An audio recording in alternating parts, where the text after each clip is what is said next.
नमस्कार दोस्तों, आज 21 अप्रैल है और आज के द हिंदू में क्या और क्यों पढ़ें हम इसे लेके फिर से हाजिर हैं। आज जो पहली न्यूज़ है वो पेज नंबर 2 पे है। पेज नंबर 2 पे है ब्लिंकिट, एक कंपनी है जो 10 मिनट में सामान पहुंचाती है। पहले इसका नाम ग्रोफर था। Delivery executive in city return to work but fear about earning persist. अभी यहाँ पे क्या है कि इनके कई कर्मचारियों ने हड़ताल कर दी थी कि इन्हें पर डिलीवरी पहले 50 रुपये दिया जाता था, अब उसे घटा के 25 रुपये कर दिया गया है और अब 15 रुपये कर दिया गया है। तो 15 रुपये में पर डिलीवरी किसी व्यक्ति की कमाई यदि वो दिन में 10 भी पहुंचाता है या 20 पहुंचाता है तो 300 रुपये के करीब होता है ना। और 20 पहुंचाना एक टेढ़ी खीर साबित होती है, 20-25 पहुंचाना एक टेढ़ी खीर साबित होती है। तो 15 रुपये करके मिले तो उसे मात्र 300 रुपये बनते हैं, तो महीने के 9,000 रुपये बनते हैं।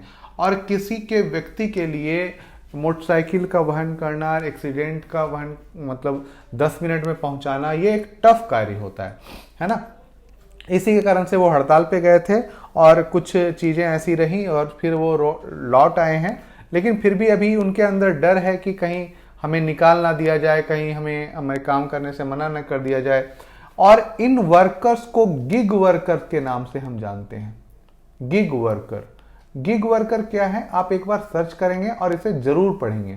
गिग वर्कर क्या है, किस प्रकार के कार्यों से जुड़े हुए लोगों को गिग वर्कर कहते हैं। मैं बता दे रहा हूं थोड़ा सा। ओला, उबर, स्विगी, जोमेटो, आपने देखा होगा ब्लिंकिट, जेप्टो, इन चीजों से जो जुड़े हुए वर्कर हैं, ये तो एग्जीक्यूटिव पार्टनर कहते हैं, पर ये वर्कर होते हैं और इनकी कोई निश्चित आमदनी नहीं होती और इनका कोई निश्चित भविष्य नहीं होता या निश्चित रोजगार नहीं होता। इसी के कारण से इन्हें गिग वर्कर के नाम से जाना जाता है। आप इसे जरूर देख लेंगे। इसके बाद पेज नंबर 6 में पढ़ना है हमें। पेज नंबर 6 में जो पढ़ना है वो है अराउंड 30 चिल्ड्रेन रेस्क्यू इन तेलंगाना, है ना। आरपीएफ जो है, रेलवे प्रोटेक्शन फोर्स ने बिहार और झारखंड के 30 बच्चों को काजीपेट रेलवे स्टेशन से, तेलंगाना के काजीपेट रेलवे स्टेशन से रेस्क्यू किया है। अब ये समझिए कि आज भी मानव तस्करी का इतना डिजिटलाइजेशन होने के बावजूद, इतनी जागरूकता होने के बावजूद आज भी बच्चों की तस्करी आज भी हो रही है। ये एक सामाजिक मुद्दा है, एक तरीके से प्रशासनिक मुद्दा भी है और बहुत बड़ी बात है कि आज भी इस तरीके की चीजें हमारे समाज में आसानी से हो रही हैं, है ना। तो इसे आप देखेंगे। इसके बाद जो अगली न्यूज है वो है पेज नंबर 6 पे ही। पेज नंबर 6 पे ही है। इसरो जो है PSLV C55 mission, ISRO to carry out orbit scientific experiment using open PS4। तो आप इसे पढ़ लेंगे, है ना। कौन सा सैटेलाइट छोड़ा गया है। आप इसके साथ एक चीज और देखेंगे, PSLV और GSLV, इन दोनों के बीच में आप अंतर देखेंगे। कहाँ मिलेगा? इसरो की साइट पे, ठीक है। तो आप इसे दोनों के लिए 2-2 लाइन या 3-3 लाइन पे लिख लेंगे। इसके बाद जो अगली न्यूज है ये new age to fight against tuberculosis, page number 10 पे, है ना। न्यू एज, टीबी हमारे लिए आज भी एक बहुत ही बड़ी चुनौती बनी हुई है ना। और इसी के लिए ये कहा जा रहा है कि at the one world TB summit in Varanasi Uttar Pradesh March 24-23 prime minister Narendra Modi instilled fresh energy to global tuberculosis elimination response and reiterated India's commitment to spearhead this effort, है ना।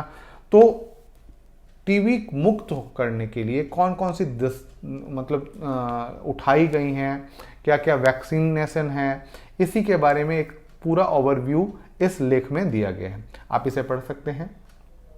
इसके बाद एक और जो हमें पढ़ना है वो है नंबर गेम। नंबर गेम मतलब पॉपुलेशन में हम पूरे वर्ल्ड में नंबर 1 बन चुके हैं। तो ये सिर्फ नंबर गेम है या रियल में कुछ बड़ा बदलाव हुआ है?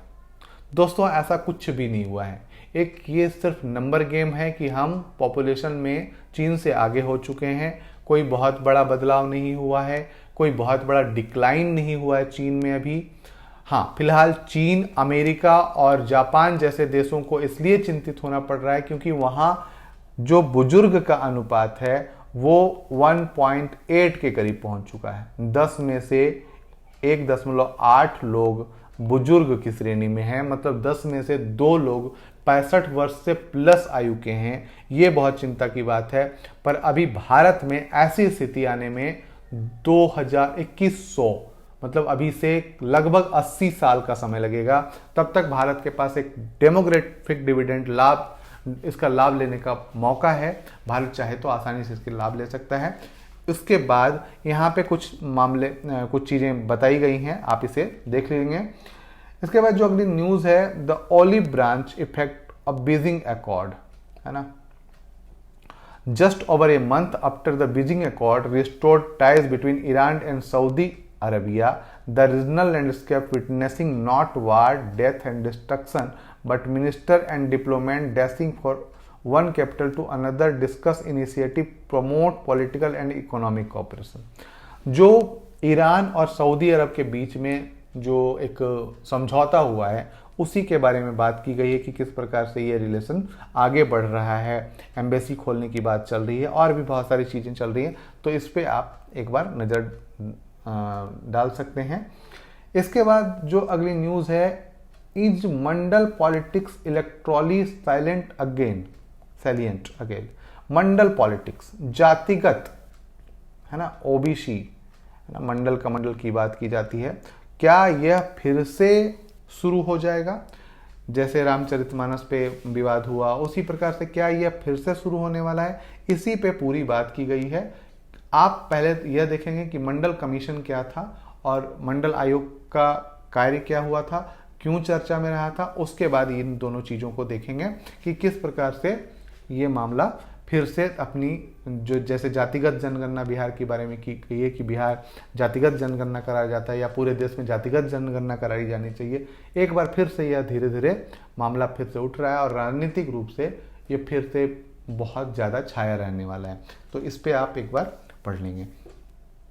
इसके बाद है पेज नंबर 12 पर India's fighter jet, page number 12, India's fighter jet conundrum, है ना। The Indian air force is tried to keep up is the strength of fighter squadrons as a fleet struggles with the gradual phase out of existing jets as well a delay in the order and procurement of new jet, also placing much hope indigenously manufactured aircraft. तो वही बात है कि इस जो हमारा squadron है उसको पूरा करने के लिए काफ़ी टफ मामला पड़ रहा है। क्यों? क्योंकि आयात जो ऑर्डर दिया गया उसमें डिले हो रहा है। साथ ही साथ हम यह भी आशा कर रहे हैं कि घरेलू स्तर पे भी हमारे फाइटर जेट की जो ज़रूरत है उसे पूरा कर लिया जाए। तो आप इसे पढ़ लेंगे। हमारे पास कौन कौन से हैं ये मामला आप यहाँ पे देख लेंगे। जैसे Sukhoi 30 MKI, Jaguar, MiG-21, Mirage 2000, MiG-29, Rafale and light combat aircraft, ये हमारे पास है। तो इसे आप देख लेंगे। ठीक है, हमें रिक्वायर्ड कितना चाहिए? 32, हमारे पास कितना है? 31 अभी। तो इसलिए इसी पे बात की गई है, तो आप इसे पढ़ लेंगे तो भारत के जो सामरिक क्षेत्र की जो रिक्वायरमेंट है उसके बारे में आपको जानकारी मिल जाएगी। इसके बाद है एक छोटी सी न्यूज़ है लेकिन बहुत इंपॉर्टेंट है। पेज नंबर 14 पे, Aadhaar authentication for private use proposed. A draft notification proposing the use of voluntary Aadhaar authentication by non-government entities was released on April। अब यहाँ पे ये समझिए कि आधार का प्रयोग निजी लोग करने लगे तो क्या होगा कि डाटा लीकेज की संभावनाएं बहुत ज़्यादा बढ़ जाएंगी, है ना। तो उसी पे बात की गई है, आप इसे पढ़ें तो किस प्रकार से इसको मैनेज किया जाएगा, किस प्रकार से इसका वो किया जाएगा, इस पर बात की गई है। एक चिंताजनक बात है कि यदि प्राइवेट यूज में हम करते हैं तो डाटा लीक होने की संभावनाएं बहुत ज़्यादा बढ़ जाएंगी। उसके बाद है पेज नंबर 18 पे, है ना, पेज नंबर 18 पे है अभी वार अगेंस्ट इन्फ्लेशन, महंगाई के खिलाफ जो है जो लड़ाई चल रही है वो अभी जीता नहीं गया है ना। The war against inflation has not yet been won it would be premature to declare the end of current tightening cycle, RBI Monetary Policy Committee member Professor Jayant R. Verma remarked his statement in the last MPC Monetary Policy Committee meeting. The minute of his were released by the Reserve Bank. तो जो वर्मा है, Jayant are Verma, उन्होंने कहा है कि अभी हमें बहुत सारा कुछ करना है जिसके बाद ही हम इन्फ्लेशन पे काबू पा सकते हैं। ठीक है, तो ये आप पढ़ लेंगे। इसके बाद फिर यहाँ पे है EU, यूरोपीय यूनियन। कल आपने देखा होगा एयर इंडिया के जो चेयरमैन हैं उन्होंने कहा था, CEO है, उन्होंने कहा था कि हम जो है फ्लड गेट ना बना दें कि अपने एयर स्पेस को, ताकि यहाँ पे बहुत सारी दिक्कत होंगी। यहाँ पे भी EU 6 liberalise traffic right to take on Gulf carriers, है ना। Aiming to take off Gulf carrier, the European Union Thursday made a pitch on the Indian government implementing open skies in letter and spirit to sign in common agreement with institute separate ones various European country, है ना। तो इस line को, जैसे सड़क है ना, उसी प्रकार से एयर ट्रैफिक का भी एक लाइन बना होता है। यदि हम उसमें बहुत ज़्यादा जहाज़ों का आवागमन कर देंगे, बहुत ज़्यादा इजाज़त दे देंगे, तो एक तरीके से भगदड़ मचेगी या भीड़ लग जाएगी वहाँ पे। तो उसी पे बात की गई। EU चाह रहा है, यूरोपियन यूनियन चाह रहा है कि और मतलब ओपन हो, लिबरल हो, है ना, ट्रैफिक लिबरल हो, तो गल्फ कैरियर के लिए भी और हमारे लिए भी, तो इस ये मामला बने। तो इसी पे बात की गई है, इसे आप पढ़ लेंगे। ठीक है दोस्तों, आज के लिए इतना ही है। यदि आपने अभी तक सब्सक्राइब नहीं किया है तो प्लीज़ सब्सक्राइब कर लें, लाइक कमेंट शेयर जरूर करें। धन्यवाद।